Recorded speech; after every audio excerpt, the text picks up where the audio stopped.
आपने एक चीज गौर की, जब साउथ अफ्रीका हमसे संडे वाला मैच जीता तो उनका रन रेट था +3.800, लेकिन वेस्ट इंडीज को हराने के बाद यही रन रेट गिरकर 2.890 हो गया। ऐसा क्यों? अब ये तो बढ़ना चाहिए था ना। वेस्ट इंडीज जो कि 4 ओवर पहले ही 9 विकेट से हार गया, वो अभी भी प्लस के रन रेट के साथ बैठे हुए हैं और हम अभी भी माइनस में हैं। तो ऐसा क्यों है? कितने ही टीमों के बराबर पॉइंट होने के बावजूद रन रेट क्वालिफाइंग क्राइटेरिया बन जाता है। सुना तो बहुत होगा आपने भी कि बेहतर रन रेट के चलते कोई XYZ टीम क्वालिफाई कर गई और कोई टीम पीछे रह गई। दोस्तों, जब भी कोई मल्टीनेशनल ICC टूर्नामेंट आता है तो साथ में लाता है एक पॉइंट्स टेबल, जैसा कि अभी अपना T20 वर्ल्ड कप 2026 चल रहा है। आपको याद ही होगा कि ग्रुप स्टेज में थे 5-5 टीमों के 4 ग्रुप। जो दोनों टीमें टॉप पर थी वो सुपर 8 में पहुंच गई। अब ये पॉइंट कैलकुलेट करने में 2 चीजों का महत्वपूर्ण रोल होता है, एक तो मैच का रिजल्ट और दूसरा नेट रन रेट। हमने कई कमेंट्स भी देखे और अक्सर फैंस के मन में सवाल भी उठते देखा है कि आखिर क्या है नेट रन रेट, क्यों है ये नेट रन रेट, ऐसा क्या है इसमें जो 2 टीमों के बराबर अंक हो फिर भी एक टीम तीसरे पायदान पर और दूसरी टीम चौथे स्थान पर क्यों पहुंच जाती है। ठीक वैसे ही जैसा कि आप इस टेबल को देख सकते हैं। अब यहाँ पर साफ नजर आ रहा है कि दक्षिण अफ्रीका ऑस्ट्रेलिया के बराबर 14 पॉइंट्स होने के बावजूद दूसरे स्थान पर काबिज था, क्योंकि इनका नेट रन रेट +1.261, ऑस्ट्रेलिया के नेट रन रेट +0.841 से कहीं बेहतर। और कभी कभी तो ऐसा भी हो जाता है कि एक टीम के पॉइंट दूसरी टीम से कम होते हैं पर नेट रन रेट उससे अच्छा होता है। जैसे कि रहा 2024 T20 वर्ल्ड कप के सुपर 8 का पॉइंट्स टेबल, जहां वेस्ट इंडीज ने 3 में से 2 मुकाबले हारे और +0.963 का रन रेट कमाया। वहीं अफगानिस्तान ने 3 में से 2 मैच जीतने के बावजूद सिर्फ -0.305 का रन रेट ही पाया। भाई ये सब देख करके बड़ा कंफ्यूजिंग लगा, सुन करके सिर चकरा गया। ये क्या झमेला है? यही सोच रहे हैं ना आप? पर चौंकिए मत, घबराने की बिल्कुल भी जरूरत नहीं है। आज हम आपकी इसी उलझन को सुलझाने के लिए आए हैं और हमारा वादा है कि अगर आप इस वीडियो में बने रहे ना तो सब जान जाएंगे कि ये रन रेट क्या है, क्यों है, किस महानुभाव ने इसकी खोज की थी, कब से ये क्रिकेट में लागू हुआ, ये कॉन्सेप्ट आया कैसे और इससे क्रिकेट टीमों को फायदा और नुकसान कैसे होता है और ये सिर्फ ग्रुप स्टेज में ही क्यों होता है। इन सभी सवालों का जवाब देंगे इत्मीनान से, तो वीडियो को पूरा देखिएगा। नमस्कार, मेरा नाम अनुराग सूर्यवंशी और आप देख रहे हैं क्रिक माइंड। दोस्तों, अगर कोई 2 टीमें ग्राउंड पर भिड़ रही हैं और उनका स्कोर बराबर हो तो वहां तो सुपर ओवर कराया जा सकता है विनर खोजने के लिए, लेकिन अगर ऑफ द फील्ड कोई 2 टीमें पॉइंट्स टेबल में बराबर पर खड़ी हो, उसका क्या? ग्रुप स्टेज के सारे मैच हो गए और 3 टीमों के बराबर पॉइंट हुए, फिर दोबारा मैच थोड़ी करा सकते हैं। कभी सोचा है इंसाफ कैसे होगा? इसके लिए है हमारे पास नेट रन रेट, जिसे NRR के नाम से भी जाना जाता है। ये क्रिकेट में एक बहुत महत्वपूर्ण फैक्टर है। आइए जरा जानते हैं इसे कैलकुलेट कैसे किया जाता है। देखिए, जब हम इस शब्द का प्रयोग करते हैं नेट, तो मतलब साफ हो जाता है कि 2 चीजों को आपस में घटाकर जो रिजल्ट आएगा वो होगा नेट। नेट रन रेट को कैलकुलेट करने के लिए भी 1 नहीं 2 नहीं बल्कि 4 चीजों की जरूरत पड़ती है जो एक टीम ने मैच में परफॉर्म की होती है। टीम का कुल रन, सबसे पहले उस टीम द्वारा बनाए गए कुल रन की गिनती की जाती है। ऐसा नहीं कि ये रन सिर्फ बल्ले से होने चाहिए। जो भी एक टीम का टोटल स्कोर है उसमें 5 रन पेनल्टी के हों, 20 रन वाइड, लेग बाय या नो बॉल के हों, सब काउंट होगा। दूसरा आता है टीम का कुल over.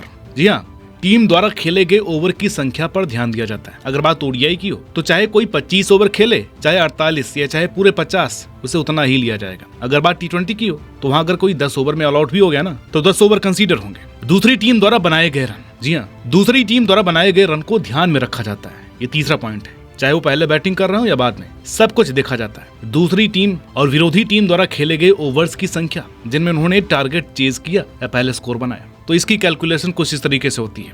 NRR is equal two runs scored, यानी टीम द्वारा बनाए गए रन अपॉन टीम द्वारा खेले गए ओवर माइनस विरोधी टीम द्वारा बनाए गए रन अपॉन विरोधी टीम द्वारा खेले गए ओवर।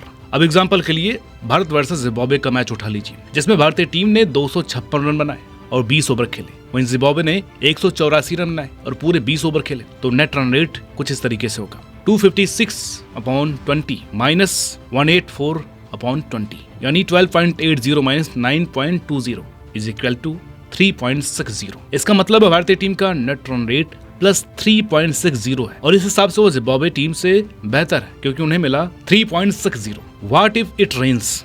अगर किसी मैच में बारिश आ जाए और डकवर्थ लुइस से टारगेट मिल जाए टीम को, तो ऐसे में नेट रन रेट कैसे कैलकुलेट होगा? ये बहुत बड़ा डाउट रहता है। तो आइए इस केस को भी समझते हैं। मान लीजिए एक ODI में टीम A ऑल आउट हो गई, जिसने 39 ओवर में 250 रन बनाए टीम बी 21 ओवर में 111 पर 4 है, तभी बारिश आ गई और रिवाइज टारगेट 35 ओवर में 175 का मिल गया, जो कि बी टीम ने 30 ही ओवर में बना दिया। अब ऐसे में यहाँ टीम ए का स्कोर 35 ओवर में 174 मान लिया जाएगा और कैलकुलेशन कुछ इस तरीके से होगा 174/35 माइनस 175/30 यानी 4.97 माइनस 5.83 यानी माइनस 0.86। यहाँ टीम बी का प्लस 0.86 का नेट रन रेट हुआ और ए का माइनस में। तो दोस्तों जो 4 चीजें हैं नेट रन रेट कैलकुलेट करने में वो तो हमने आपको बता दी। अब ऐसे में आपके मन में सवाल उठना तो लाजमी है कि बाकी चीजों का क्या इनका कोई लेना देना नहीं है नेट रन रेट से? जैसे जिम्बाब्वे के 6 आउट हुए थे, हमारे तो सिर्फ 4 आउट हुए, तो क्या विकेट का कोई मतलब नहीं? और कितने कैच छोड़े दोनों टीमों ने,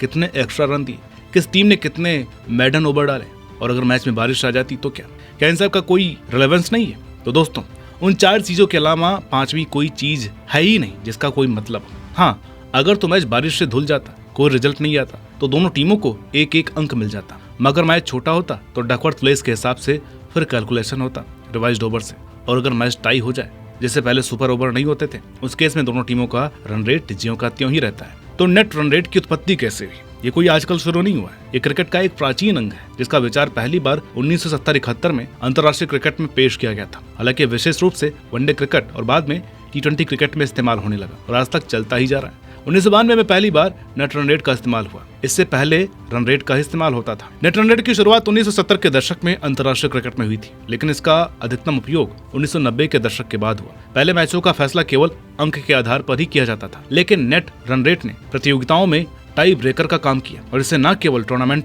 और रोचक होने लगे बल्कि टीमों को भी सिक्योर्ड स्कोप मिला। नेट रन रेट का महत्व तब सामने आता है जब 2 या 2 से अधिक टीमें समान अंक हासिल करती हैं। अगर टूर्नामेंट में अंक तालिका में कोई टाई होता है तो नेट रन रेट के आधार पर यह तय किया जाता है कि कौन सी टीम आगे जाएगी। इसका अर्थ है कि एक टीम केवल मैच जीतने के बजाय अपने प्रदर्शन को बेहतर बनाने के लिए रन बनाने और विरोधी टीम को कम से कम रन बनाने के लिए दबाव बनाए रखती है। इस कॉन्सेप्ट ने टीमों को न सिर्फ मैच जीतने पर बल्कि बड़े अंतर से मैच जीतने पर अग्रसर किया है और हमने इसका प्रमुख एग्जाम्पल 2012 की कॉमनवेल्थ बैंक सीरीज में देखा था, जब भारत को 40 से भी कम ओवर में 320 का वो चेस करना था श्रीलंका के खिलाफ, और वहीं विराट कोहली ने महज 86 गेंदों में 133 रन की T20 स्टाइल पारी खेलकर भारत को मैच जिता भी दिया था और उस टूर्नामेंट से बाहर होने से भी बचा लिया था। वहाँ सारा मसला रन रेट का ही तो था। नेट रन रेट की जरूरत और इसकी एप्लीकेशन तो हर जगह पर ही होती है, फिर चाहे वो कोई इंटरनेशनल टूर्नामेंट हो या फिर फ्रेंचाइजी क्रिकेट, हर जगह इसका बोलबाला है। अब जरा बात करते हैं नेट रन रेट के फायदे और नुकसान की। तो फायदा तो ये है कि एक साफ और प्रभावी तरीका है जो प्रतियोगिताओं में टीमों के बीच टाई को सुलझाता है। दूसरा, ये टीम को रन बनाने और अधिक रन बनाने के लिए प्रेरित करता है, क्योंकि एक गेंद और रन का रोल है जब इसकी कैलकुलेशन होती है। हालांकि एक गंदी फील्डिंग टीम जिसे नहीं सुधरना, वो कैच भी छोड़ेंगे, मिस फील्ड भी करेंगे, वो इसे सीरियस नहीं लेते हैं। इसे सीरियस वही लेते हैं जो वाकई जीतना चाहते हैं। तो हाँ, नुकसान क्या है इसका? कभी कभी ये बहुत अधिक प्रभावित हो सकता है अगर एक टीम को बहुत बड़े अंतर से हार का सामना करना पड़ता है, जिसके कारण उसका नेट रन रेट बहुत घट सकता है। जैसे 2019 वर्ल्ड कप का अफगानिस्तान और इंग्लैंड का मुकाबला, इसे समझने और लागू करने में समय लगता है और कभी कभी इसके कारण टीमों को फेयर डिसीजंस नहीं मिल पाते हैं। कभी कभी नेट रन रेट के चक्कर में मामला बड़ा बोरिंग हो जाता है, क्योंकि कई टीमें ये साफ जान जाती हैं कि 350 का टारगेट हमसे चेज नहीं होगा और वो चेज करने भी नहीं जाती हैं। और कितनी बार ये देखने को मिलता है कि टीमें बेकारी का रन बनाने में लग जाती हैं। देखिए, ये नेट रन रेट सिर्फ इक्वेशन बनाता है, लेकिन कभी कभी ये नहीं दिखाएगा कि कितने क्लोज मुकाबले हुए। और कई बार कमजोर टीमों के खिलाफ अगर कोई नॉन डिजर्विंग टीम बड़े अंतर से जीत जाए तो उसे क्वालिफिकेशन मिल जाता है प्लेऑफ्स का, बजाय उसके जो लड़कर आखिरी तक क्लोज जाकर के मैच जीते हों। देखिए, नेट रन रेट क्रिकेट का एक महत्वपूर्ण हिस्सा बन चुका है, विशेष रूप से टूर्नामेंट के दौरान जब टीमें समान अंक प्राप्त करती हैं। ये टूर्नामेंट्स की अंतिम रैंकिंग को निर्धारित करने का एक मुख्य टूल है और टीमों को बेहतर खेल दिखाने के लिए प्रेरित करता है। इसका उपयोग लगभग सभी अंतर्राष्ट्रीय क्रिकेट टूर्नामेंट्स में किया जाता है और समय के साथ और अधिक महत्व रखा जा रहा है, मगर जरूरत है इसमें और रेलेवेंट चीजों को इंक्लूड करने की, कि जो सही मायनों में किसी पार्टिकुलर टीम की प्रैक्टिकल और ट्रू क्वालिटी बता पाए उस टूर्नामेंट में। अदरवाइज वैसे तो बहुत सारी चीजें। उम्मीद करते हैं कि आपकी एक क्वेरी सॉल्व हुई होगी और आगे से हर टूर्नामेंट में आप खुद से इसकी कैलकुलेशन कर पाएंगे। और वीडियो अच्छी लगी हो तो लाइक कीजिए, शेयर कीजिए, चैनल पर नए हो तो प्लीज सब्सक्राइब कीजिए। मिलते हैं आपसे अगली वीडियो में, तब तक के लिए नमस्कार।